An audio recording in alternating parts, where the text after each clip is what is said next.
ಈಗೆಲ್ಲ ಕೆಲಸ ಬಿಟ್ಟು ಶಿಕಾರಿಗೆ ಹೋಗ್ಬೇಕು ಈಗ ಇವತ್ತಿನ ದಿವಸಕ್ಕೆ ಹೋಗ್ಬೇಕು. ಅಲ್ಲ ನಮ್ಮಲ್ಲಿ ಸ್ಕ್ಯಾನಿಂಗ್ ಇಲ್ಲ ಇಲ್ಲಲ್ಲ ಸರ್ ಅದೇ ಅನುಕೂಲ ಮಾಡೋಣ ಸರ್. ನಾವು ನಿಮ್ಗೆ ಸಹಕಾರ ಕೊಡ್ತೀವಿ, ನಿಮ್ಗೆ ನಮ್ಗೆ ಸಹಕಾರ ಮಾಡ್ರಿ. ನಾವು ಏನಾರ ಮಾಡಲ್ಲ ಆಮೇಲೆ ನೀವು ನಮ್ಮ ಲೆವೆಲ್ ಮಾತಾಡೋ ಅಷ್ಟು ಆಗಲ್ಲ. ಅದೇ ಮೇಲೆ ಹೋಗ್ತೀವಿ ನಾವು. DH ನಾನು ಹೇಳಿದ್ನಲ್ಲ, DH ಆಗಲಿ PSU ಆಗಲಿ ಹತ್ರ ಹೋಗ್ತೀವಿ. ಮುನ್ಸನ್ ಸರ್ ಅದಾರಲ್ಲ ಅವ್ರಿಗೆ ಮಾತಾಡ್ತೀವಿ. ನಮ್ಮ ಹರ್ಷ ಸರ್ ಯಾವಾಗ ಬರೋದು ಸರ್? ನಂಗೆ ಅವಾಗ ಬಂದರೂ ಇರಲ್ಲ ಅವರು.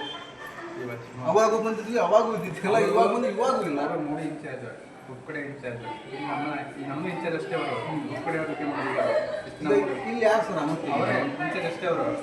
ಆಮೇಲೆ ಅಡ್ಮಿನಿಸ್ಟ್ರೇಷನ್ ಮಾಡ್ತಾರೆ, ಅವ್ರು ಪೇಶಿ ಟೈಮಿಂಗ್ ಸರ್ ಕಡೆ ಹೋಗ್ತಾರೆ ಅವರು. ಇದು ವೀಕಲ್ಲಿ ಇಷ್ಟು ದಿನ ಅಂತ ಇರ್ಬೇಕಲ್ಲ, ಬೆಳಗ್ಗೆ ಸಣ್ಣ ಗಂಟೆ ಮುಗಿತು. 11 ಗಂಟೆ ಇದ್ರು ಅವ್ರು ಇವಾಗ ಯಾರು ಸರ್ ಡಾಕ್ಟ್ರು? ಬೇರೆ ಡಾಕ್ಟರ್ ಮೇಡಮ್ ಅದೇ ಸರ್, ಇದೊಂದು ಲಾಸ್ಟ್ ಇದು ಆಯ್ತು. ನಾನು ಮೇಡಮ್ ಹತ್ರ ಹೇಳ್ತೇನೆ. ಮೇಡಮ್ ತಿಳಿಸ್ರಿ ಹಿಂಗೆ ಬಂದು ಹೋಗಿದ್ದಾರೆ ಅಂತ ಹೇಳಿ. ಯಾಕಂದ್ರೆ ಮುಂದೆ ಇದಾತಂದ್ರೆ ಸೋಮವಾರ ದಿನ ಮತ್ತೆ ಬರ್ತೀವಿ ನಾವು. ಇದು ಬರಲಿಲ್ಲ ಅಂದರೆ ನಾವಿಲ್ಲಿ ಬಂದು ಧರಣಿ ಬಂದಿರ್ತೀವಿ. ಅಲ್ಲಿ ನಿಜವಾಗ್ಲೂ ಇದು ಸೋಮವಾರ ಬರ್ತಾರೆ. ಆಯ್ತು. ಇದಕ್ಕೆ ನೀವು